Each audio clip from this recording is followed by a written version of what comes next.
ආයිබෝවන් තෙරුවන් සරණයි. මීපාවල ශ්‍රී සුදර්ශනාරාම පුරාණ විහාරයේ YouTube නාලිකාවට ඔබ ඉතාමත් ගෞරවයෙන් පිළිගනු ලබනවා. ගාල්ල පුරවරයේ තියෙන ඓතිහාසික පරම රමණීය විහාරස්ථානයක් හැටියටයි මීපාවල පොද්දල ශ්‍රී සුදර්ශනාරාම පුරාණ විහාරස්ථානය සඳහන් කරන්න පුළුවන්කමක් තිබෙන්නේ. සතර බේරුවේ දායක දායිකා පින්වතුන්ට මෙන්ම සමස්ත සමාජයේටම අර්ථවත් වැඩදායි මෙහෙවරක් සිදු කරන ඓතිහාසික පුණ්‍ය භූමියක් විදියටත් මීපාවල ශ්‍රී සුදර්ශනාරාම පුණ්‍යවන්ත පුණ්‍ය භූමිය සඳහන් කරන්න පුළුවන්කමක් තිබෙනවා. එහෙමනම් මේ සිදුවෙන සෑම ආගමික ජාතික සංස්කෘතික වැඩසටහන් මාලාවන් සමස්ත ලෝකයා වෙත ප්‍රදානය කිරීමේ අරමුණෙන් තමයි YouTube නාලිකාව ආරම්භ කරමින් අපි මේ වැඩසටහන් මාලාව ඔබට සමීප කරන්නේ. ඉතින් අද දවසේ අපි ඓතිහාසික වටිනාකමකින් යුත් මීපාවල පුරාණ විහාරස්ථානයේ සිදු කරන මේ කාර්යභාරය සම්බන්ධව කරුණු කාරණාවන් ටිකක් සාකච්ඡා කිරීම සඳහායි මේ පුණ්‍ය භූමිය කේන්ද්‍ර කරගනිමින් මේ මොහොතේදී සූදානම්. මේ සඳහා අපි ආරාධනා කර සිටියා උළුවිටිගේ ශ්‍රී චන්ද්‍රජෝති මූලික පිරිවෙනේ පරිවෙනාධිපති ඓතිහාසික මීපාවල ශ්‍රී සුදර්ශනාරාම විහාරස්ථ විහාරාධිකාරී ශාස්ත්‍රවේදී පූජ්‍යපාද නම කියනට අවසරයි පින්වත් මොරවක කල්යාණ සිරි අපේ ගෞරවනීය පඬිත හාමුදුරන් වහන්සේට මේ මොහොතේදී ගෞරව නමස්කාර පූර්වකව පිළිගනු ලබනවා. අවසරයි හාමුදුරනේ.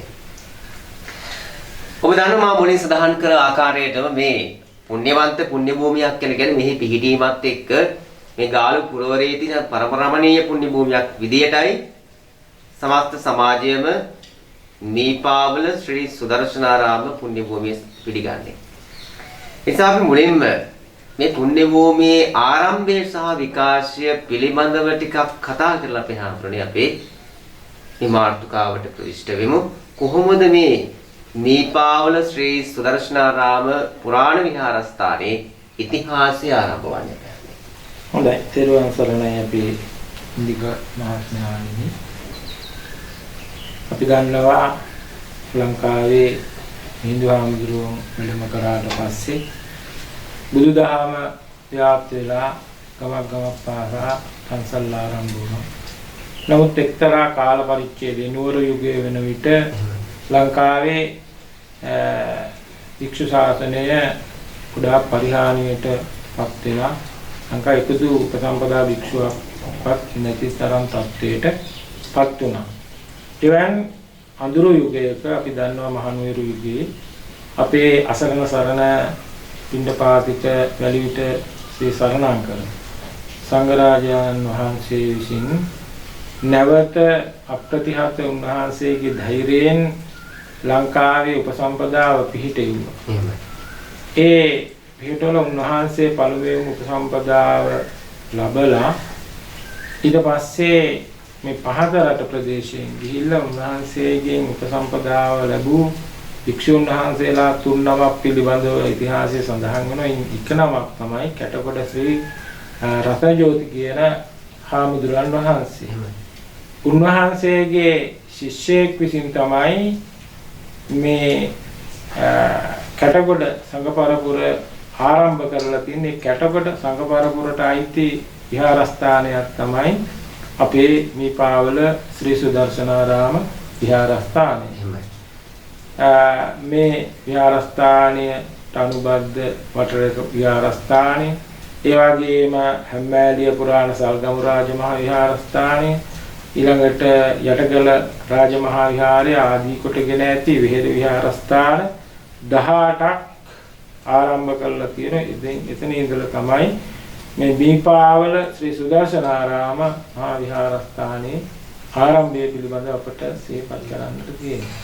මම හිතන්නේ ඓතිහාසික මීපාවල ශ්‍රී සුදර්ශනාරාම පුරාණ විහාරස්ථානයේ මේ ගාල්ල දිස්ත්‍රික්කයේ ගත්තට පස්සේ අපි අහන්නේ මේ භූමිය පිහිටීම් අතරින් ඊ타ත්ම රමණීය වෙල්යායකට වැඩි වෙලා කඳු ගැටයක් මත තමයි මේ විහාරස්ථානය නිර්මාණය කර තිබෙන්නේ. විශේෂයෙන්ම කිසිදු අඩුපාඩුවක් නැතිව සියලු විහාරාංගයන් මේ පුණ්‍ය භූමිය තුල නිර්මාණය කර තිබෙනවා. අපනේ අපි විශේෂයෙන්ම විහාරස්ථානට ඇතුළු වීමේදී පොහොය සීමාව ගෘහයක් වශයෙන් නිර්මාණය කර නැති වුණත් පොහොය සීමාවෙන් තමයි වාහල් කඩින් පසුව මේ පිහිටීම ආරම්භ වන්නේ. එතකොට මේ පිහිටීම අනුව අපි හන්නේ ගාව දිස්ත්‍රික් ගත්තොත් මෙවන් පිහිටීමක් තියෙන වෙනත් විහාරස්ථාන තියෙනවද? ඔව්. ඒදී විශේෂයෙන්ම නීපාවල අපේ පන්සල පිහිටීම ගත්තාම විශේෂයෙන්ම දක්ෂිණ ලංකාවේ අගනගරයේ වෙච්ච ගාලු නගරයේ ඉඳලා බද්දේගම පාරේ කිලෝමීටර් 11ක් යනකොට තමයි නීපාවල කියන මේ ලස්සන ගම්මානය අපට හමු වෙන්නේ. ඒ ගම්මානය බොහොම ශාස්ත්‍රීය ගම්මානයක්. බොහොම දැහැමි මිනිසුන්ගෙන් යුක්ත කෙත්වතු ආදී කොටගෙන ඇති බොහොම සරු බිම තමයි මේ මීපාවල ගම්මානයේ මීපාවල ගමේ මැද තමයි අපේ විහාරස්ථානයේ මීපාවල විහාරස්ථානයේ පිහිටලා තියෙන්නේ. වටේට වෙල්යායකින් යුක්ත කඳු ගැටයක් මත තමයි මේ විහාරස්ථානය පිහිටලා තියෙන්නේ. විශේෂයෙන්ම පන්සලේ ආරම්භය ගත්තාම 1840 ගණන් වල විශේෂයෙන්ම සාධක අපට තියෙනවා. එහිදී මේ විහාර මළුව හතර පැත්තෙන් තියෙන ශෛලමය ප්‍රාකාරය. ඒක මම හිතන්නේ දකුණුලක එහෙම හතර පැත්තෙන්ම මෙවන් ශෛලමය ප්‍රාකාරයකින් වට වෙච්ච විහාරස්ථානයක් තියෙනවද කියන එක මම නම් තාම දන්නේ නැහැ. හතර පැත්තෙන්ම බොහෝම අලංකාරවත් ගොඩනගන ලද ශෛලමය ප්‍රාකාරයකින් විහාර මළුව සකස් කරලා තියෙන. මේ විහාර මළුව තමයි උස්ම ස්ථානයේ එහි වෙහෙර වහන්සේ ගොඩනගලා තියෙනවා.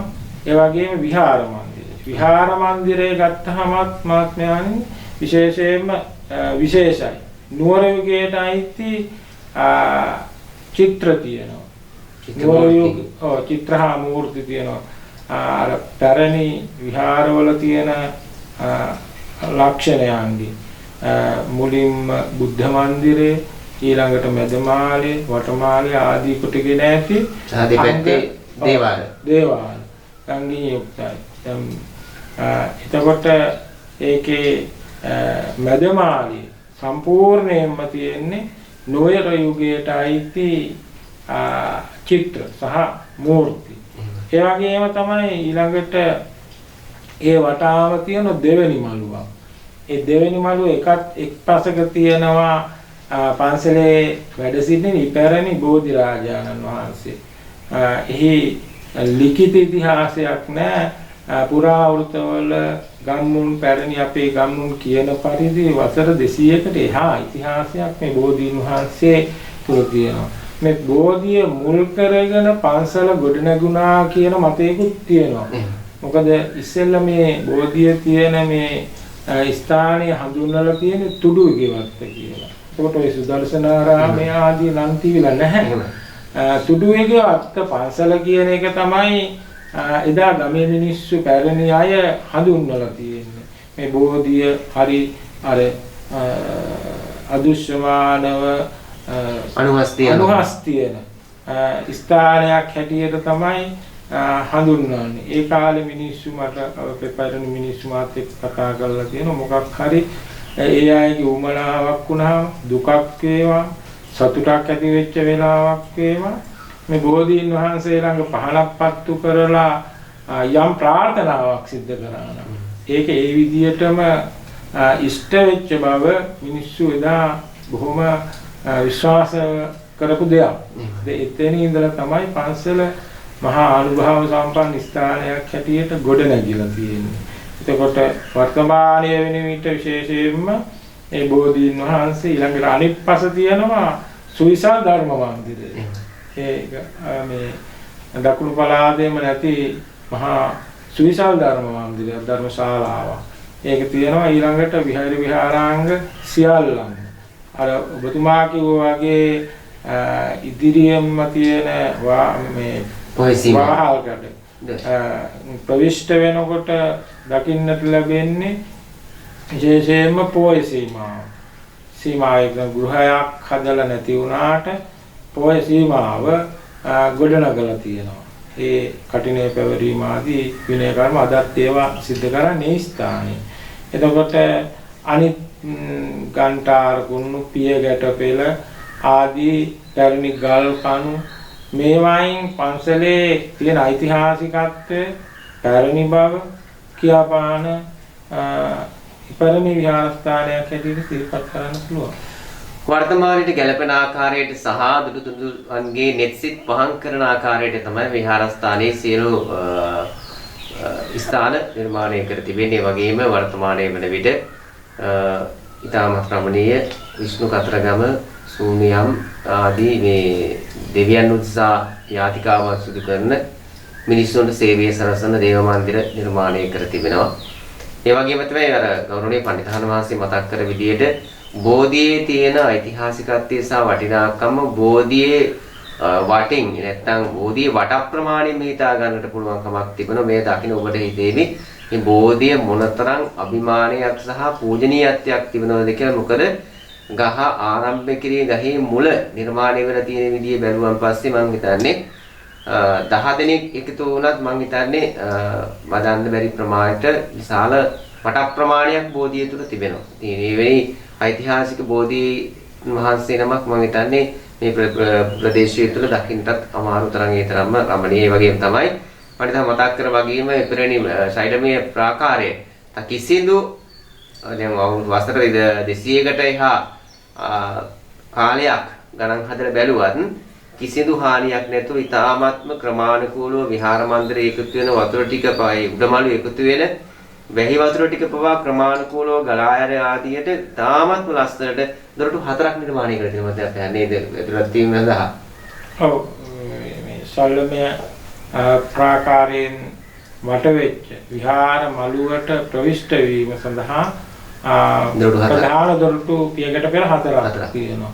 එකක් තමයි මේ ඉස්සරහා විහාර මන්දිරයේ ඉදිරිපසින් ප්‍රවිෂ්ඨ වෙන පියකට පෙළ.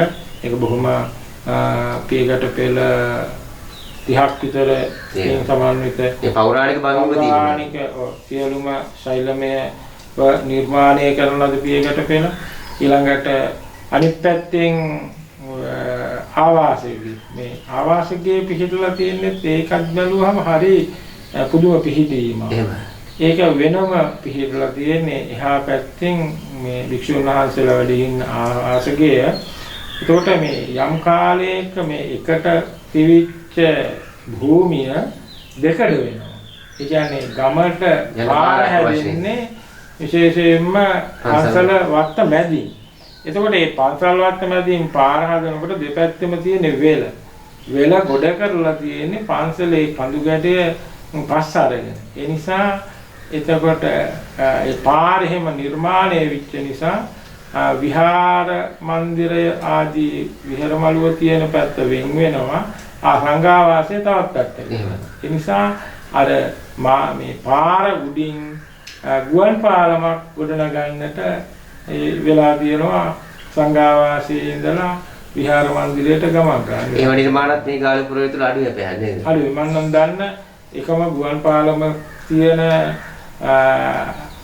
විහාරස්ථානය ගත්තාම අපේ මේ පාල ශ්‍රී සුදර්ශනාරාම විහාරස්ථානය. ඒකට ඒ පැත්තෙන් ප්‍රවිෂ්ඨ වෙලා විහාර මළුවට මේ ප්‍රවිෂ්ඨ වෙන්න පියකට පිළ තියෙනවා.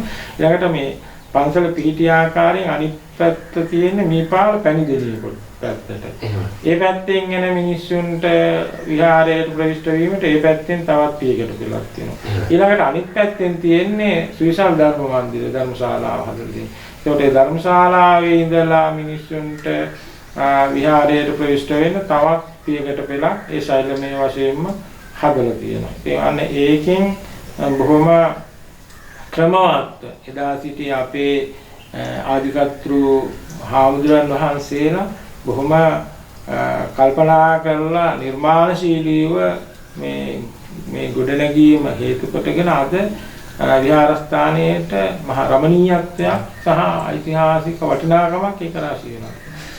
මම හිතන්නේ ඓතිහාසික මේ පාවල ශ්‍රී දර්ශනාරාම විහාරස්ථානයට එන ඕනෑම කෙනෙකුට විහාරස්ථානය ඇතුළු වීමේ සිට අනිකුත් සියලු විහාරාංගයන් දර්ශනය වන විට හිතට පුදුමාකාර සැනසෙල්ලක් ළඟා කරගන්න පුළුවන් කමක් තියෙන. දැනටත් අබලන් තත්ත්වයෙන් වුණා තාමත් පැරණි ගන්ටාර පුරන විරාජමානව වැඩ වාසය කරන ඉතින් ඒ වර්තමාන නායකත්වයේ තුලින් ගෞරවනීය නායක හමුදුර මහත්මිය විසින් තවත් ගන්ටාර පුර නිර්මාණය කරත් ඉතිරි ගන්ටාර පුර තාමත් තිබෙනවා. මේ ඇත්තකට දැක ගන්න පුළුවන් කමක් තිබෙනවා. අපි හන්නේ මේ වර්තමානයේ වන විට රටේ තියෙන තත්ත්වෙත් එක්ක මේ වර්තමාන තත්ත්වයන් තුළ විහෙර විහාරස්ථාන පවත්වාගෙන යනවා කියන්නේ ඉතාමත් අපහසු කාර්යයක්. මොකද ආයකයන්ට ටිකක් අපහසුතාවයන් තිබෙනවා. නමුත් ඉතාමත්ම රමණීය මට්ටමින් මෙම විහාරස්ථානයේ පවත්වාගෙන යාමේ කටයුතු සිදු වෙන වර්තමාන පරිපාලනය කොහොමද පැහැදිලි ක්‍රියාත්මක වෙන්නේ? ඔව් එහිදී අපි සිහිපත් කරන්න ඕන විහාරාධිපති අතිගෞරවනීය අපගේ ගුරු දේවෝත්තම නායක හාමුදුරුවෝ වහන්සේ. උන්වහන්සේ මේ විහාරස්ථානයේ විහාරාධිපතිත්වයට භාරකාරත්වයට පත් කළා තියෙන 1969 ඒ 1969 අවුරුද්ද වෙනකොට මේට හාත්පසින් පසුබිමක් තමයි පන්සලේ තිබිලා තියෙන්නේ. ඒක සම්පූර්ණයෙන්ම වර්තමාන තත්ත්වයට ගේන්න නායකත්වයේ දීපු විහාරාධිපතීන් වහන්සේ තමයි අපේ ගෞරවනීය නායක හාමුදුරුවෝ. උන්වහන්සේ මහා ඇත්තෙන්ම වචනේ පරිසමාප්තාර්ථයෙන්ම නියම නායකත්වයක් දරන නායක හාමුදුරුවෝ කෙනෙක් විතරක් නෙවෙයි නියම ගුරුවරයෙක්. විශේෂයෙන්ම උන්වහන්සේ පන්සල ගොඩ නැගුවා. පන්සලේ කියනවා නම් විහෙර වහන්සේයි ඔය ශෛලමය ප්‍රාකාරයයි හැරෙන්නට වර්තමානයේ තියෙන ඉදිවෙච්ච සියලු අංගෝපාංගයන් උන්වහන්සේ විසින් ඉදි කරන ලද උන්වහන්සේගේ නායකත්වයේ යටතේ ඉදි කරන ලද විහාරාංග. එහිදී ගත්තාම දැන් පහළ මළුවක් තියෙනවා. මේ පහළ මළුව සම්පූර්ණයෙන්ම ගොඩ නැගුවේ වලාකුළු ප්‍රාකාරයෙන් හදලා. ඒ වලාකුළු ප්‍රාකාරය කියන එක අපිට දකින්නකොටම නිරන්තරයෙන්ම නුවර දලදා මාලිගාවේ තියෙන වලාකුළු ආකෘතිය තමයි සිහිපත් වෙන්නේ. ඒ ආකෘතියට ඒ විහාර මළුව වටා දෙවෙනි ප්‍රාකාරයක් හදලා දෙවෙනි මළුවක් ගොඩ නැගුවා. ඊළඟට ඉපරණි බෝධිය වටා ගරාවැටිච්ච බෝ පවුරක් තමයි තිබුණේ. ඒක බොහොම දර්ශනීය ආකාරයට සහ බොහොම අර්ථාන්විතව නායක හාමුදුරුවෝ වැඩක් කරනකොට මම දන්නා ඒක මහා මේ අවුරුදු ගාණක් දුරදිග බලලා කරන දෙයක්. ඒ හතර පැත්තට මල් ආසන හතරකින් යුක්තව බොහොම දර්ශනීය සහ මේ ඔබතුමා කිව්වා වගේ මේක මහා පැරණි බෝධියක්. වට ප්‍රමාණය ගත්තාම අඩි 30කටත් වැඩි වෙනවා. ඒක අනිත් එක බෝධිය කියන එක විතර වර්ධනය වෙන දෙයක්. එදා තිබිච්ච බෝධි ප්‍රාකාරයේ ඒ මුල් වලින් හානියටපත් වෙලා ගරා වැටිලා පුපුරලා විනාශ වෙලා තිබුණා. නමුත් දැන් උන්වහන්සේ ඒක මේ වර්තමාන දැන් තියෙන බෝධි ප්‍රාකාරය හදලා අවුරුදු 25ක් 30ක් වගේ මගේ මතකයේ හැටියට බොහොම ශක්තිමත් බෝධිය කොයිතරම් වර්ධනය වුණත් ඒට හානි නොවෙන්නට ශක්තිමත් දර්ශනීය ආකාරයට ගොඩනගලා රන් වැටි කරලා පැමිණෙන දහස් සංඛ්‍යාත පිරිසකට කිසි අපහසුතාවයකින් තොරව තෙල් මල් පුදන්නට ඒ වගේම මළුව සකස් කරලා බොහොම දර්ශනීයව හදලා තියෙනවා. ඒ වගේම ගන්ටාර කුළුණ ධර්මශාලා මන්දිරය අලුතෙන් දේවාල මන්දිර ආවාසගේ දංගේ ආදී කොටගෙන ඇති උන්වහන්සේ ඊ타ත්ම මේ විශාල වැඩ කොටසක් පන්සලේ දියුණුවට උන්වහන්සේගේ නායකත්වයේ යටතේ විහාරාධිපතිත්වයේ යටතේ ගොඩනැගුව වගේ විශේෂයෙන්ම මේ ගොඩනැගිලි ආරක්ෂා කරගෙන යන්නට පන්සල් පවත්වාගෙන යන්නට උගත් වියත් භික්ෂු පරපුරකුත් අපේ නායකහරු මේ ශාසනයට දායාද කරපුවා අපි මේ වෙලාවේ විශේෂයෙන්ම සිහිපත් කරන්නට ඕනේ. ගෞරවනීය නායක හඳුනන මහන්සියගේ 83 වෙනි ජන්මදිනය පහුගිය දිනේ තමයි තාමත් උත්කර්ෂවත් ආකාරයෙන් ආගමනුකූලව සමරමින් උන්වහන්සේට චිරජීවනයේ ප්‍රාර්ථනා කරන විශාල පින්කම් මාලාවක් ක්‍රියාත්මක කර වෙසක් පොයත් නිමිති කරගෙන ඉතින් කරුණා මේ මොහොතේදී සිහිපත් කරන දෙරණ ඉතින් ජීවිතයේ සම්දයා සමය ගත කරමින් උන්වහන්සේ වයෝවෘද්ධ වැඩ වාසය කරත් ශිෂ්‍යපුත්‍රයන් වහන්සේලාගේ වික්ෂුන් වහන්සේලාගේ නොමත ආදරේ ගෞරවයට සහ සතර පිරිවි දායක පින්තුන්ගේ නිමද ආදරයට ගෞරවයට කවරණට පාත්‍ර වන බව මේ මොහොතේ සිහිපත් කරන්න ඕනේ. අපි හරි විශේෂයෙන් වර්තමානයේ වන විට ශ්‍රී සුදර්ශන ධර්ම විද්‍යාලයේ සහ අධ්‍යාපන පදනමක් ක්‍රියාත්මක වෙමින් රටේ දරුවන්ගේ නැනපහන් දල් වාලාන්ට දරුවන්ගේ ජීවිතවලට අරුණැල්ල ළඟා කරන්නට මහත් වූ මෙහෙවරක් සිදු කරනු ලබනවා. ඒ වගේම මම හිතන්නේ මේ මීපාවල ශ්‍රී සුදර්ශනාරාම විහාරස්ථානයේට විශාල දායක පිරිසක් ඉන්නවා. සතර පිරිවි ගත්තොත් මම දායකයවල් 1000කට 2000 කිටින් ප්‍රමාණයක් තියෙනවා. අපි ඒ ගැන චුට්ටක් කතා කරමු මේ දහම් පාසල සහ අධ්‍යාපන සාධනය පදනමස් අපේ සතර පිරිවි දායක පින්වතුන් ගැන. ඔව්.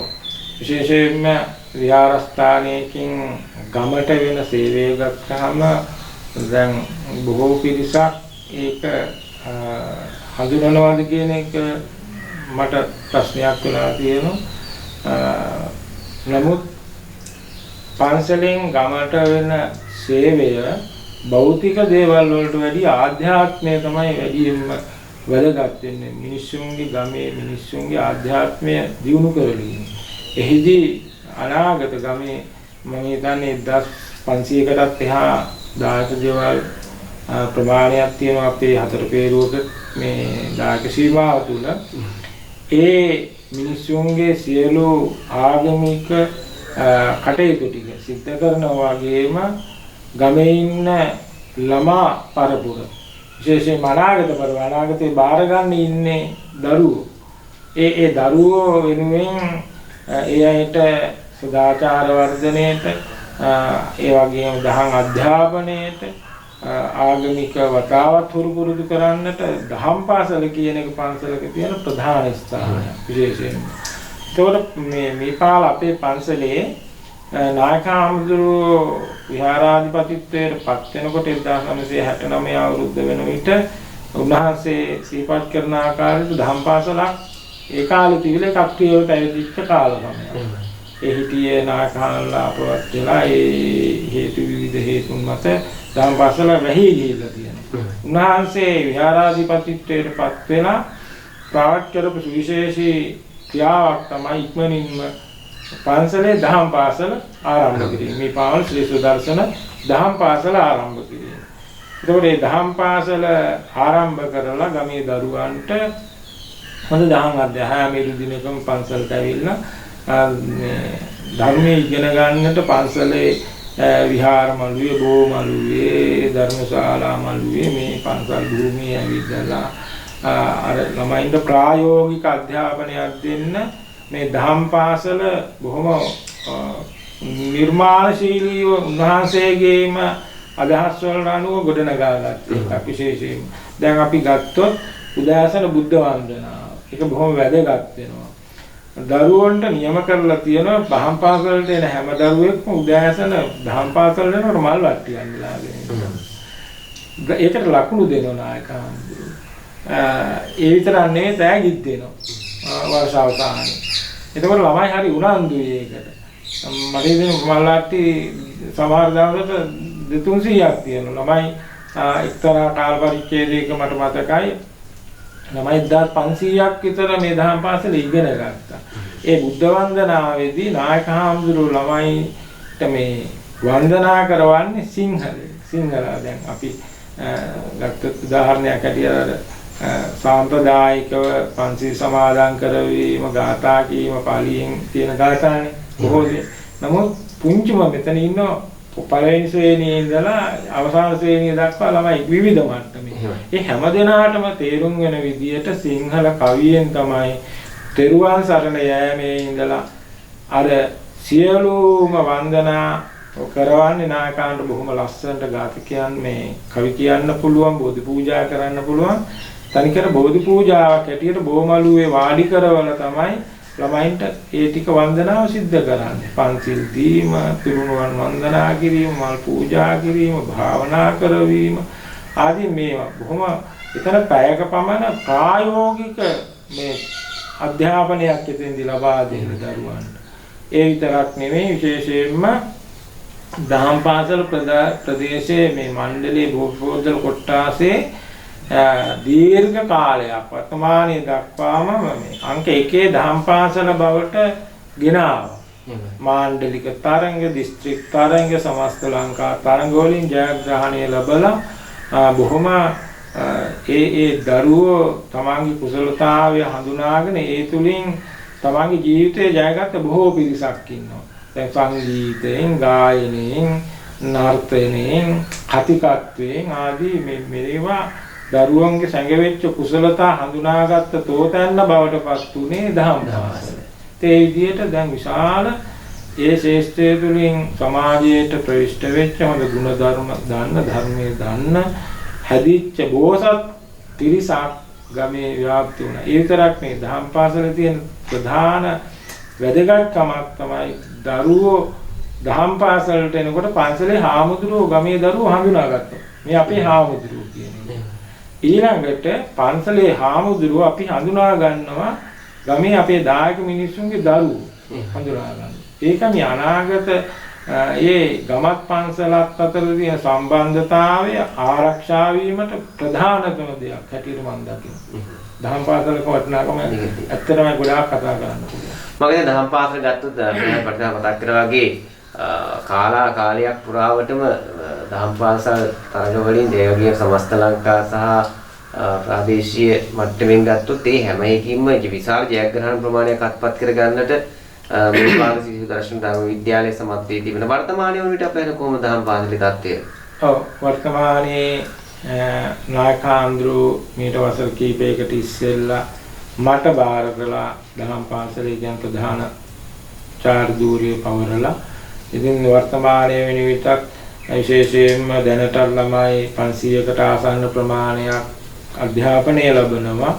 ආචාර්ය මණ්ඩලයේ ගත්තම් 35ක් විතර ආචාර්යවරු, පාසල් ආචාර්යවරු, ඊළඟ විශ්‍රාම ගියාය ආදී උගත් බුද්ධිමත් හොඳ මේ දහම් පාසලේ මේ ඉගෙනගෙන දහම් පාසල අවසානයේ ධර්මාචාර්ය සමත්වල උපාධි ලබාගත් හොඳ ආචාර්ය මණ්ඩලයක් වර්තමානයේ කැපවීමේ සේවය කරනවා.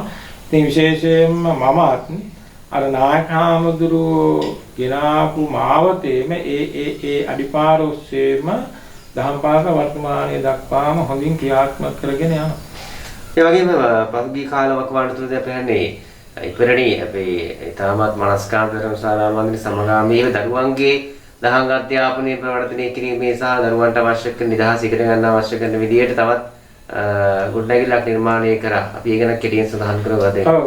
ඒතරමයි මේ දහම් පාසලේ ශිෂ්‍ය වර්ධනයත් එක්ක අපට පෞද්ගලික කාලේ ආපු ප්‍රධාන ගැටලුවක් බවට පත් වුණේ ශාලා පහසුකම් මධිකම. එතකොට තිබුණේ අර ධර්මශාලාව විතරයි. ඉතින් ළමයි 500ක් 600ක් ඉගෙන ගන්නකොට බොහෝ ඉරිදා දවසට වහිනකොට ළමයින්ට මේ ශාලාව ඔක්කොම කරන්න බැරි තත්ත්වයකටපත් වුණා. ඉතින් අපි කල්පනා කළා අලුතෙන් ගොඩනැගිල්ලක් දහම් පාසල් ගොඩනැගිල්ලක් ගොඩනගා ගන්නට. ඒ නිසා ඒවකට හිටියේ අපේ දහම් පාසල් සංවර්ධන මණ්ඩලය, ඒ වගේම අපේ ගමේ අනිකුත් දායක පින්වතුන්, ඒ වගේම බාහිර වශයෙන් විවිධ දානපතින්, ඊළඟට රජයේ අනුග්‍රහය ආදී ලබාගෙන අපි දෙමහල් ගොඩනැගිල්ලක් ඉදි කළා. දැන් ඒක සම්පූර්ණයෙන් වැඩනිමා කළා. තට්ටු දෙකකින් සමන්විත මේ දහම් පාසල් ගොඩනැගිල්ල පැමිණෙන ඕනම ප්‍රමාණයකට ළමයින්ට ඕනම වැසි දවසක සියලු පන්ති කාමර ඇතුව අවුවට වැස්සට නොතිබී මේ බාධකයක් තොරව හොඳට ඉගෙන ගන්නට අවස්ථාව සලසලා දීලා තියෙනවා. ඉතින් විශේෂයෙන්ම දරුවනුත් කැමැති. මොකද වර්තමානයේ වෙන විට පාසලට යනකොට අපි කතා කරන ස්මාර්ට් පන්ති කාමරයක්. ළමයි ඒවට හුරු වෙලා තියෙන ෆෑන් එක තියෙනවා, නවීන පහසුකම් ටික තියෙනවා, ඩෙස්ක් බංකු ටික තියෙනවා.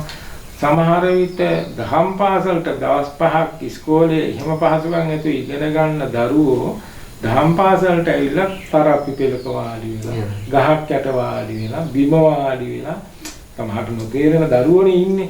ඉතින් මේ මැලිකමක් දක්වනවා. මම කල්පනා කරා විශේෂයෙන්ම සමහරවිට දහම් පාසලට එන ළමයි සමහරට එනවා හිටි ගොඩාක් එනවා හිටි ගමන් ළමයි නතර වෙනවා.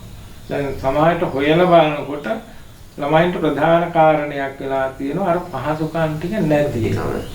ඒ නිසා විශේෂයෙන්ම ඒ පහසුකම් ටික සපයලා දීලා ළමයින්ට හොඳින් අධ්‍යාපනය ලබා දෙන්න විශේෂයෙන්ම අවශ්‍ය පහසුකම් අපි දහම් පාසලෙනුත් ලබා දෙන්න ඕනේ. එතකොට තමයි දරුවෝ ආසාවෙන් දහම් පාසලට ඇවිල්ලා දහම් පාසලේ ලබා යුතු අධ්‍යාපනය ලබා ගන්න. ඒ වගේම දැන් තවත් සිදුවන කාර්යභාරයක් තමයි නායක හඳුරන්නේ මේ මූලිකත්වයෙන් ආරම්භ කරන්නට ලැබෙනගේ අධීක්ෂණීය අධිකාරියත්මක වන අධ්‍යාපන සහන සේවා සංවර්ධන පදනම මම නම කිව්ව හරියටි. අපි ඒකෙන් සිදුවන කාර්යභාරය කෙටියෙන් පැහැදිලි කරත් අපි හන්නේ. ඔව්. විශේෂයෙන්ම ඒකෙදිත් අපේ නිර්මාතෘවරයාණන් වහන්සේ වර්තමාන විහාරාධිපති අප ගුරු දේවෝත්තම නම කියන අවසරයි මිල්ලව සමිද්ධිය අපේ නායක හාමුදුරුවන් වහන්සේ. උන්වහන්සේගේ කලට වැකිච්ච දෙයක් තමයි එක පැත්තකින් උන්වහන්සේ අද්දුටු දෙයක් තමයි දිලිඳුකම කියන එක දරුවන්ගේ අධ්‍යාපනයට බාධාවක් කියන එක. මොකද උන්වහන්සේ බොහොම ඈත දුෂ්කර පිටිසර මේ මොණරාගල වගේ ගමක තමයි මුල් මේ පත්වීම ලබාගෙන ගිහිල්ලා උගන්වලා තියෙන්නේ පාසල් ගුරුවරයෙක් හැටියට. එහෙදී ඒ දරුවෝ ලබන අගහිඟතාවය දිලිඳුකම නිසා අධ්‍යාපන කඩාවැටපල් වෙන ආකාරය ඇහිඳ කළ අත්දැකීම් තියෙන නායකහරු කියන්නේ. ඒ වගේම තමයි වර්තමානයේ බොහෝ දෙනෙක් කතා කරන දෙයක් තමයි ගමෙන් පන්සලට වැඩක් කරන නමුත් පන්සලෙන් මොකද ගමට වැඩක් කරන්නේ. ඒක අර මොදැන මිනිස්සු කියන කතාවක් හැටියට මම නම් දකින්නේ. මේ නමුත් එහෙම මතයක් කතා කරනෝනේ. අන්න ඒකට පේන්න දෙයක් හැටියට තමයි ඒකාරමුණක් වුණා විහාරස්ථානයේ නායකහරු මේ පාවල ශ්‍රී සුදර්ශනාරාම අධ්‍යාපන සහන සේවා පදනම ආරම්භ කිරීම. විශේෂයෙන්ම අය වගේ ගමේ දක්ෂතාවයන් ඉගෙනීමට දක්ෂතාවයන් තියෙන ඒවා නමුත් ආර්ථික දුෂ්කරතාවයන්ගෙන් යුක්ත සමහර විට අම්මා තාත්තා නැති අම්මා හෝ තාත්තා නැති ඒ වගේ පවුල්වල දක්ෂ දරුවෝ තෝරලා ඒ අයට ඉගෙන ගන්නට අධ්‍යාපනය කඩාකප්පල් නොවෙන්නට පන්සල මූලික වෙලා උදව් කරන්න තමයි මේ අධ්‍යාපන පදනම ගොඩනගාගත්තේ. නායකහරුම මුලින්ම ඒ සඳහා ප්‍රතිපාදන යොමු කළ උන්වහන්සේගේ ඊළඟට ගමේ දානපතීන් දායක පින්වතුන් අනුග්‍රහක අය ඒක රාශී කරගෙන ඒකට පදනමක් මේ අරමුදලක් ගොඩනගුවා. ඒ අරමුදල ගොඩනගලා ඒ අරමුදල ස්ථිර තැන්පතුවක් හැටියට බැංකුවේ තැන්පත් කරලා ඒකෙන් ලැබෙන පොලියෙන් තමයි වාර්ෂිකව අවුරුද්ද ආරම්භයේදී අලුත් වසරට යන ළමයාට පොත්පත් ටික ඊළඟට පොත් බෑග් එක කුඩ සපත්තු මොකොනිලා ඇඳුම් රජයෙන් ලැබෙනවනේ. ඒ හැර අනිත් සියලුම අවුරුද්දකට අවශ්‍ය ප්‍රමාණයේ උපකරණ කට්ටලයක් ළමයින්ට පරිත්‍යාග කරනවා. දැන් මම හිතන්නේ අවුරුදු 25කට වැඩි මේ පදනම ආරම්භ කරලා ළමයි දැනටත් වර්තමානයේ වෙනක 100 ඉක්මවපු ළමයි ප්‍රමාණයක් මේ අධ්‍යාපන පදනමේ මේ සහන ලබා ගන්න ශිෂ්‍යත්ව ලබා ගන්නවා තමන්ගේ අධ්‍යාපනය දියුණු කරගන්න. එතකොට අන්න අරකට හොඳ උත්තරයක් නායකවරු පේන හැම දෙසැම්බර් මාසයේ ඉස්කෝලේ පටන් ගන්නට ඉස්සෙල්ලා මේ ශාල උත්සවයක් කරලා දරුවෝ කැඳවලා දෙමව්පියෝ කැඳවලා පරිත්‍යාගශීලීන් කැඳවලා උත්සවයක් තියලා මම හිතන්නේ වර්තමානයේ රුපියල් 7000ක විතර උපකරණ කට්ටලයක් අධ්‍යාපනයට ඕන කරන උපකරණ කට්ටලයක් පොත් ආදී කොටගෙන ඇති ළමයින්ට ලබා දීම තුළින් විශාල සහනයක් විශේෂයෙන්ම දරුවෝ ලබනවා. දැන් ඒකේ මේ දැන් අවුරුදු 20 ගානක් මේක යනකොට දැන් එහෙම උදව් අරගෙන අධ්‍යාපනය දියුණු කරගෙන විශ්වවිද්‍යාලවලට ගිහිල්ලා හොඳ රජයේ රැකියා කරන ඉහළ මට්ටමකටපත් වෙච්ච වෛද්‍ය වෘත්තියේ ඉන්න කීප දෙනෙක් ඉන්නවා. ඊළඟට බැංකු ශාස්ත්‍රයේ ඉන්න අය, ඉංජිනේරු ශාස්ත්‍රයේ ඉන්න අය, ගුරුවරු හැටියට ඊළඟට ජනමාධ්‍ය ශාස්ත්‍රයේ ඉන්න ආදී විශාල පිරිසක් මේකේ ප්‍රතිඵල දැන් ලැබෙන කාල පරිච්ඡේදය විශාල වශයෙන් ඒක මහා විශාල වැඩපොළක්. දැන් මම හිතන්නේ රුපියල් ලක්ෂ 75ක එහා ගිහ මූල්‍ය පදනමක් තියෙන ස්ථිර සම්පත්තියක් හැටියට මේක පවත්වා ගන්නවා. මම හිතන්නේ අපි ඒක විශාල කාල වේලාවක් ගත මේ සාකච්ඡා සඳහා මේ කතා කළ යුතු කරුණු කාරණාවන් ටික කතා කළ යුතුයි. ඓතිහාසික මීපාවල ශ්‍රී සුදර්ශනාරාම විහාරස්ථානයේ තියෙන ඉතාමත්ම මනස්කාන්ත පින්කම් මාලාවක් තමයි පෙබරවාරි මාසයේ නැත්නම් 9 මාසයේ ආරම්භ කරන ලබන වාර්ෂික බෝධි පූජා සහ දේව පූජා පින්කම. ඒකේ මේ ප්‍රදේශයෙන් දහස් සංඛ්‍යාත ජනකායක් ඒ දවස් දින 14 පුරාවට මේ පුණ්‍ය භූමියට ඒක රාශී වෙනවා.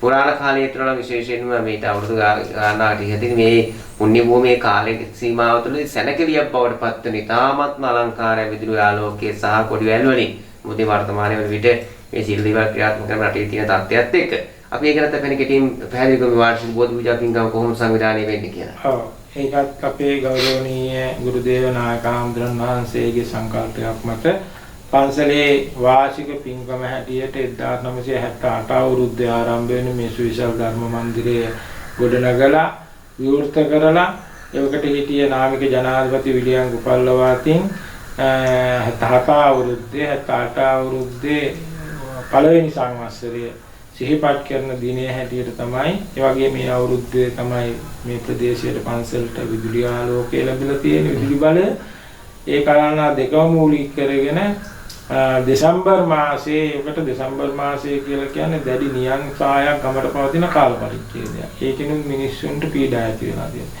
ඉතින් ඒක දුරු කර ගැනීම සඳහා ගමට ආශිර්වාදයක් හැටියට තමයි දින 10ක බෝධි පූජා පින්කම් මාලාව නායකවරු ආරම්භ කරලා තියෙන 1978 අවුරුද්දේ.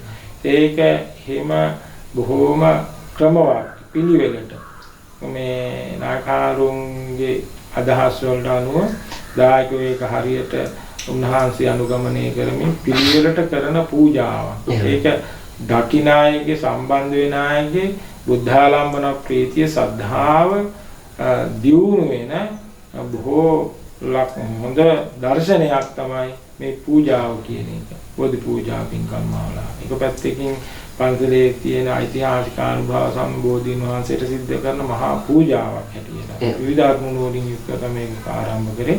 එහෙම ආරම්භ කරපු මේ පින්කම දැන් මේ 2022 අවුරුද්ද වෙනකොට අඛණ්ඩව අවුරුදු 45ක් පන්සලේ මේ පින්කම පවත්වාගෙන එනවා. දැන් උන්වහන්සේ ඒ පින්කම් මාලාව ආරම්භ කරලා පවත්වාගෙන ඇවිල්ලා දැන් උන්වහන්සේ 83 වෙනි වියේ ඉන්නේ. උන්වහන්සේට එදා වගේ මේවට ක්‍රියාකාරීව සම්බන්ධ වෙන්න බැරි වුණාට උන්වහන්සේගේ අවවාද අනුශාසනා යටතේ ශිෂ්‍ය පුත්‍රයන් හැටියට අපි ඒක පවත්වාගෙන යනවා. ඒ වගේම මිනිස්සු මේ පළාත මේ කාලය වෙන විට පන්සලක කොහෙවත් බෝධි පූජා කියන එක තිබිලා නැහැ. මම දන්න හැටියට පානදුරේ අරියවංශ ආමුදුරයි හාමුදුරුවෝ තමයි විවිධ පළාත් වල ඇවිල්ලා ওই බෝධි පූජා කවි කියලා පූජාව පටන් ගන්නවා.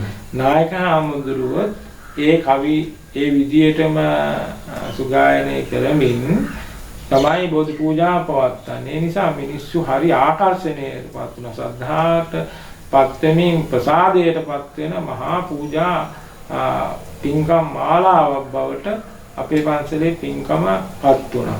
ඒ පින්කමට සම්බන්ධ වෙන මේ හතර පෙරුවේ දායකයෝ නෙවෙයි අවටගම් වල මිනිස්සු කොහේලා ගහ මේ මෙච්චර ඉඩකඩක් තියෙන පන්සල වුණා. ඒ පින්කම් මාලාව කරන්නේ මේ පොහොයක් පුරපසළොස්වක පොහොයක් මැදි කරගෙන ඒ පොහොය දවසට ඉඩකඩ මදි වෙනවා. සමහරට මේ උඩ මළුවේ යට මළුවේ මේ පේලි මේ 10 12 මේ හදලා අත ගැස්සෙව්වා ඒ දනොත් පැමිණෙන පිරිසට මදි වෙනවා අත ගහන්න. ඒ තරම්ම ජනප්‍රසාදයක් මේ පින්කමට පූජාවට බෝධි පූජා පින්කමට මිනිස්සු මේ දක්වලා හරි කැමැත්තක් දක්වනවා. ඒ මේ විදිහට විශේෂයෙන්ම ගමට මහා ආශිර්වාදයන් ඕනම නියං කාලයක මේක පටන්ගෙන කරගෙන යනකොට පින්කම් දැන් වර්තමානයේ දින 15ක් සිද්ධ කරනවා. ඒ දින 15 අතරින් දින 2-3ක් අනිවාර්යයෙන්ම වහිනවා. ඒක තමයි මහා මේ තියෙන මේක ආශ්චර්යය. ඒ වගේම තමයි විශේෂයෙන්ම තවත් දෙයක් තමයි ගමේ මේ දහම් පාසලට යන දරුවෝ බොහෝ පිරිසක් මල්වත් නෙලාගෙන ඇවිල්ලා මේ පූජා පෙරහැරේ ගමන් කරනවා. ඒක හරිම වැදගත්. ඒ ළමයින්ට අනාගත ජීවිතයට හොඳ අත්දැකීමක් ඒක. ආගමික නැඹුරුතාවයට හේතුවක් වෙලා තියෙනවා. අනිත් එක තමයි නායක හාමුදුරුව තමයි ඒ කාලේ පූජාව සිද්ධ කරේ මෙහෙවන් දවස් 15ක් වෙනවා 15ේම නායක හාමුදුරුව. ඊළඟට අපි ඕකට සම්බන්ධ කරන නායක හාමුදුරුව. අපිට පුරුදු කරනවා. අද පුරුදු කරලා ඒවා උගන්වලා ඒ විදියටම පූජා කරන්න ශක්තිය ඇති කරවලා තියෙන උන්වහන්සේගේ ගෝලයින්ට ඒ නිසා ඒ ගෝලය හැටියට අද මම වර්තමානයේ කියන්න කැමති ලෝක ප්‍රසිද්ධ විවිධ ලංකාව විතරක් නෙවෙයි අනිත් අපේ රටවල් වල ගිහිල්ලා මිනිස්සුන්ගේ සිත් පහදා ගන්න ලස්සනට බෝධි පූජාවක් කරලා මිනිස්සුන්ට ආශිර්වාදයක් කරන්න ගෝල පිරිසක් උන්වහන්සේ බිහි කරලා තියෙනවා. මෙහි හැදෙන හැම හාමුදුරු කෙනෙකුටම හොඳ දක්ෂ බෝධි පූජා මෙහෙවන්නේ බවට උන්වහන්සේලාපත් වෙනවා. ඒකත් මම දකින මේ පූජාවේ ආනිසංසයක් ඇටියෙට. මම හිතන්නේ වර්තමානයේ විට ඓතිහාසික මේ පාවල ශ්‍රී සුදර්ශනාරාම පුරාණ විහාරස්ථානය අභිමානීය යුතු විහාරස්ථානයක්. ඒ නිසා අතීතයේ සිට මේ දක්වාම සිදු කරන ලද කාර්යභාරයන් එක රාශී කර ගනිමින් වර්තමාන ලෝකයට නවීන තාක්ෂණ ඔස්සේ අපි අඩිය දියන්නට ඕන. මොකද සියල්ලක්ම දැන් සිදු වෙන්නේ අපේ තාක්ෂණයත් එක්ක, ඒ වගේම අන්තර්ජාලයත් එක්ක. ඒ නිසා තමයි අපේ හාමුදුරන් වහන්සේගේ මූලිකත්වයෙන් යුතුව වෙසක් මාසයේදී මේ පාවල ශ්‍රී සුදර්ශනාරාම කියන නමින් YouTube නාලිකාවක් අන්තර්ජාතික නාලිකාවක් ආරම්භ කරන්නට ඉතින් දිනින් දින දියුණු කරන්න විශේෂයෙන්ම අපි ගෞරවනීය නායක හාමුදුරන් වහන්සේ යම් දවසක අපවත් වුණත් උන්වහන්සේ සිදු කරන කාර්යභාරයන් සියලු දායකයන්ට මෙන්ම රටවාසී ලෝකවාසී ජනතාවට නිරන්තරයෙන්ම නරඹන්න පුළුවන් නරඹන්නට දහම් සංවේගය උපදවා ගන්නටත් මේ සියලු වැඩසටහන් මාලාවන් එකසේ හේතු වේ කියලා අපි විශ්වාස කරනවා. අපේ ආන්දරේ මෙවන් වූ නාලිකාවක් ආරම්භ කරමින් සතර බේරුවේ දායකයන්ට මෙන් දායකවන්ට මෙන්ම මේ විහාරස්ථානය මේ විහාරස්ත සතර බේරුව නියෝජනය කරමින් හිටපු දායක පින්වතුන්ගේ බොහෝ දරුවෝ විවිධ රටවල රැකියා කරමින් ඒ වගේම ඒ රටවල පදිංචි වෙමින් සමහරක් කටයුතු කරනවා. නමුත් උන් ආසයි තමන්ගේ පුංචි කාලේ හැදුණු වැඩුණු දහම් පාසලගේ පන්සලේ සිදුවෙන මේ දෙවැන්ත කාර්යභාරයන් දැක බලා ගන්න. දැන් තාක්ෂණය ගොඩක් දියුණු වෙන නිසා මේ YouTube නාලිකාවක් ආරම්භ කරමින් අපේක්ෂා කරන්නේ මොන වගේ පදනමක්ද මේ පාර ශ්‍රී සුදර්ශනාරාම විහාරස්ථානයේ වගේ. විශේෂයෙන්ම පන්සලකින් සිදු කරන ආගමික සේවය වසර 2000 ගානක ඉඳලා අපේ රටේ පවතින මහා විශිෂ්ට සේවාව ධර්ම ප්‍රචාරක සේවය දැන් වර්තමානයේ වෙන විට ලෝකයේ මහා දියුණු තත්ත්වයකට පත්වෙච්ච යුගයක්. එදා පයින් වැඩම කරලා බණ ගයක් පාසා ගිහිල්ලා බණ ටික කියලා පිරිත් ටික කියලා මිනිසුන්ට අවවාදයක් දීලා ජාතක කතාවක් කියලා පටන් ගත්ත මේ ධර්ම ප්‍රචාරක කටයුතු වර්තමානයේ වෙන විට මේ ලෝකයේ තියෙන දියුණු කමත් එක්ක මිනිස්සු එක පැත්තකින් හරි මේ අවිවේකී ජීවිතයක් ගත කරන්නේ. ඒ නිසා විශේෂයෙන්ම බුදුදහම අපේ පන්සලත් ඒ නවීකරණයටපත් වෙන්න ඕන. අපේ සම්ප්‍රදායන්ට හානියක් නොවෙන්නට ඒ වගේම අපේ කාර්යභාරය ගමට ගෙනියන්න ලෝකයට ගෙනියන්න බුදුදහම ව්‍යාප්ත කිරීම සඳහා එදා ඉන්න තත්ත්වයේම අපි ඉඳලා අපි අලුතෙන් හිතන්න ඕන තාක්ෂණය උපයෝගී කරගන්නට ඕන. ඒ විදිහට අපිත් හැඩ ගැහෙන්න වෙලා තියෙනවා. පන්සලත් හැඩ ගැහෙන්න වෙලා තියෙනවා. විශේෂයෙන්ම හොඳම උදාහරණයක් තමයි පහුගිය මේ අවුරුදු දෙකක කොවිඩ් වසංගත කාලය. කොවිඩ් වසංගත කාලේ අපි එක්තැන් වලට මේ හාමුදුරුව පන්සලට සීමා කළා, දායකයෝ ගෙදරට සීමා කළා, අපි තුල මේ තියෙන ආගමික සංස්කෘතික අංගයන් මේවා සියල්ල ඊළඟට දරුවන්ගේ අධ්‍යාපනය මේ සියල්ලට වැට බැඳ කාල පරිච්ඡේදයක් හැටියටපත් වුණා. ඉතින් බලන්න එවැනි කාලයක විශේෂයෙන්ම මේ සමාජ මාධ්‍ය සූම් තාක්ෂණය ඔස්සේ බොහෝ උපකාරවත් වුණා අපේ සම්බන්ධතාවයන් ගොඩනගා ගන්න, ආගමික කටයුතු, සංස්කෘතික කටයුතු ආදී මේ හැම දෙයක්ම. විශේෂයෙන්ම මට හොඳම උදාහරණයක් තමයි අපේ දායක මහත්මේ මරණයටපත් වෙන කොවිඩ් හැදිලා.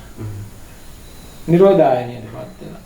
ගෙදර කට්ටිය නිරෝධායනයටපත් වෙලා ගෙදරට සීමා වෙලා ඉන්නෝ. මරණයේ තියෙන ස්පිරිතාලේ කනත්තට ගෙනිහිල්ලා දැන් වැඩ කරන්න තියෙනවා. නමුත් අපේ මරණයක් වුණාට පස්සේ වෙන කරන්න ඕන අනිවාර්ය සංස්කෘතික අංග ටිකක් තියෙනවා. ආම්දර කෙනෙක් වඩම්මල පහන්සුකුල දෙන්නට ඕන. ඔය වගේ කටයුතු ටිකක් තියෙනවා. නමුත් මේක කරගන්න ඉඩක් නැහැ. ක්‍රමයක් නැහැ. ඒ හින්දා ඒ නෑගෙදරකින් ඇවිල්ලා කිව්වට පස්සේ මම කිව්වා මෙන්න මෙහෙම දෙයක් කරමු අපි සූම් තාක්ෂණය ඔස්සේ ඒක යන්නත් බෑනේ යන්නත් තහනම් නිරෝධය නීති රීති යන්න. මම පන්සලේ ඉඳලා අපි ආඳුරු මේ සූම් තාක්ෂණය උපයෝගී කරගෙන පාන්සුකුල දෙන්න. ගෙදර ඉන්න කට්ටියට එතන ඒ ආගමික කට්ටිය ටික මේකත් එක්ක සම්බන්ධ වෙලා කරන්න. මරණය ගෙනහිල්ලා ඒ කනත් ඒ ටික කරන්නේ ඒ වෙලාවට. එහෙම තමයි කරේ. ඉතින් ඒ වගේ බොහෝ දේවල්. සමහරට බණ කියන්නට සිද්ධ වුණා. පන්සලේ ඉඳලා සූම් තාක්ෂණය ඔස්සේ මිනිස්සු ගෙදර ඉඳලා බණ අහන්න මතක බණ. දැන් ඒක ඊළඟට අනේ එදා තමයි මට අදහසක් ඇති වුණේ විශේෂයෙන්ම මේක අපි උපයෝගී කරගන්නට ඕන මීට වැඩිය මේ අලුත් අත්දැකීමක් මේක අපි ඕක අමතක කරන්න හොඳ නෑ මේ කොරෝනාව යටපත් වීමත් එක්කම ඒ නිසා මේක උපයෝගී කරගන්නට ඕන. එහෙම උපයෝගී කරගෙන ඊළඟට ලෝකේ බුදුදහම කියන එක එන්නම මේ කොරෝනාවත් එක්ක ඉල්ලුමක් ඇති දෙයක් බවට පත් වෙනවා. මිනිස්සුන්ට මේ ආර්ථික වශයෙන් ලෝකෙට මේ ඇතිවෙච්ච මේ උපද්‍රවයේදී විවිධ භෞතික සම්පත් ධනය මේවා කොයිතරම් තිබුණත් මේ වෛද්‍ය වරුද්ද බේතේද්ද ඒ කිසිවක් මේ කොරෝනාවට අදාළ වුණේ නැහැ. මිනිස්සු අන්ත අසරණ වුණා. විශේෂයෙන් ඇමරිකාව එංගලන්තය වගේ රටවල් වල මිනිස්සු කවුරුවත් නැහැ කිසිම පිළිසරණක් නැතිවපත් වුණා.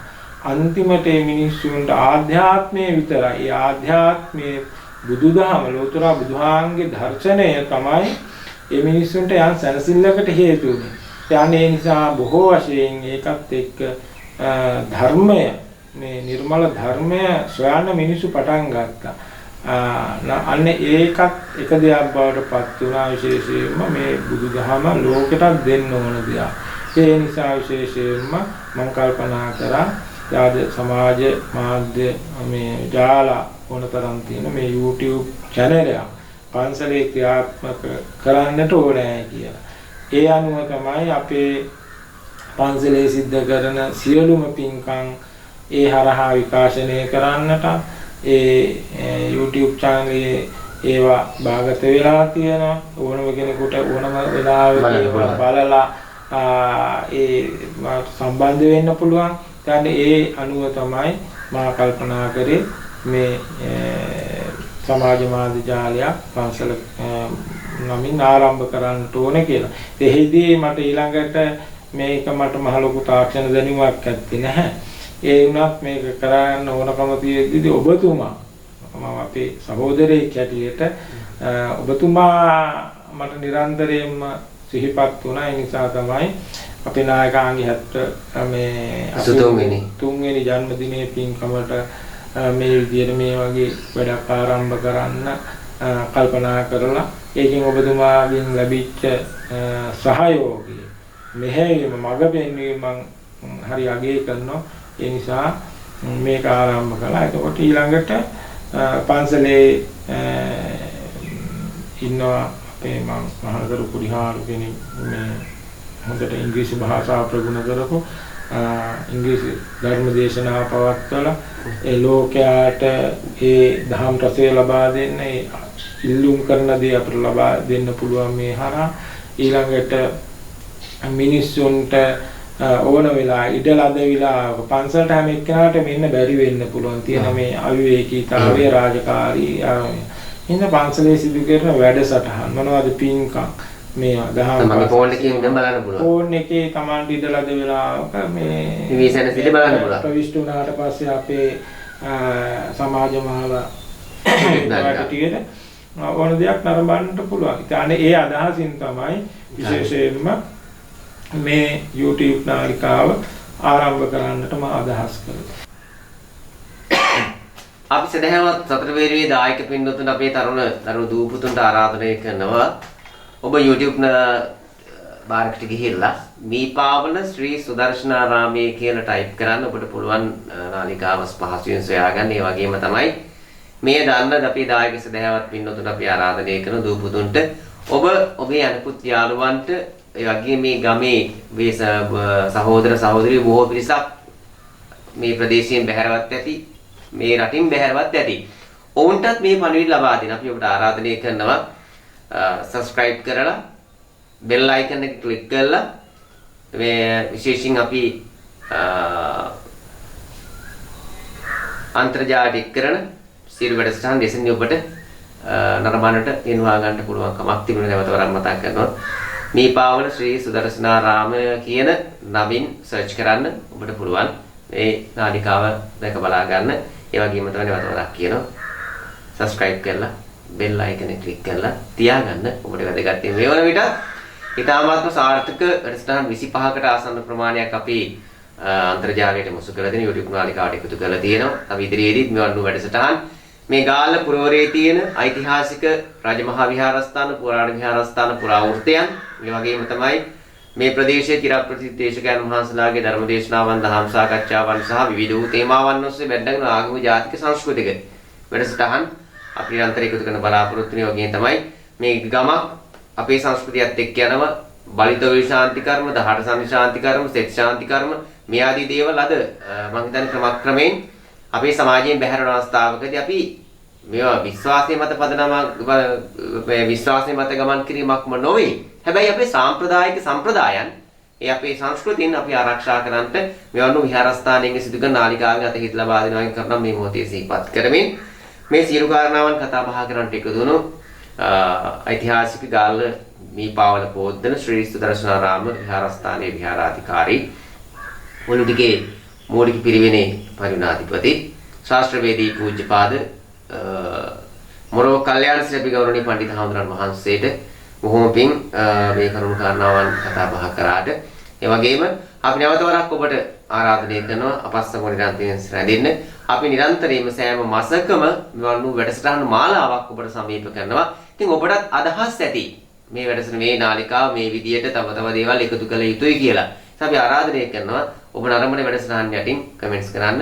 ඔබේ අදහස් එකතු කරන්න. ඒ අදහස් මම හිතන්නේ මේ නාලිකාව තවදුරටත් දියුණු කරගන්නට ඉතාමත්ම වැදගත් වගේ විදිහට අපි විශේෂ වූ දායකත්ව ධර්ම දේශනාව මාලාවක් ආරම්භ කිරීම බලාපොරොත්තු වෙන. මොකද විහාරස්ථානයේ සංවර්ධනය වෙනුවෙන් නිම මුදල් මංගල නිරන්තරයෙන් එකතු කරගන්න පුළුවන්කමක් තිබෙනවා. මොකද විහාරස්ථානයේ අද ඔබට ටිකක් මේ රටේ තියෙන තත්ත්වයන් එක්ක විහාරස්ථාන වෙනුවෙන් කැප වෙන්න තියෙන කාල ඉද ප්‍රමාණය මදි අපි හර මතක් කර විදියට. හැබැයි විහාරස්ථානයේ සිදු කරන ධර්ම දේශනාවන්, දහම් සාකච්ඡාවන් ඇතුළු වැඩසටහන් ඔබට නිවිසන සිටේ වැඩට ගිහිල්ලා ආවිල්ලා ෆෝන් එකෙන්ම නරඹන්න පුළුවන්කමක් තිබෙන නිසා ඒ කරුණ මතක් කරමින් අද දවසේදී මේ සියලු කාරණාවන් ඔබේ ජීවිතයට වැදගත් වේ කියලා විශ්වාසයේ මත අපි මේ මොහොතේදී අපි මේ කතා කරපු සාකච්ඡාව මෙතකින් නිමාවටපත් කරනවා.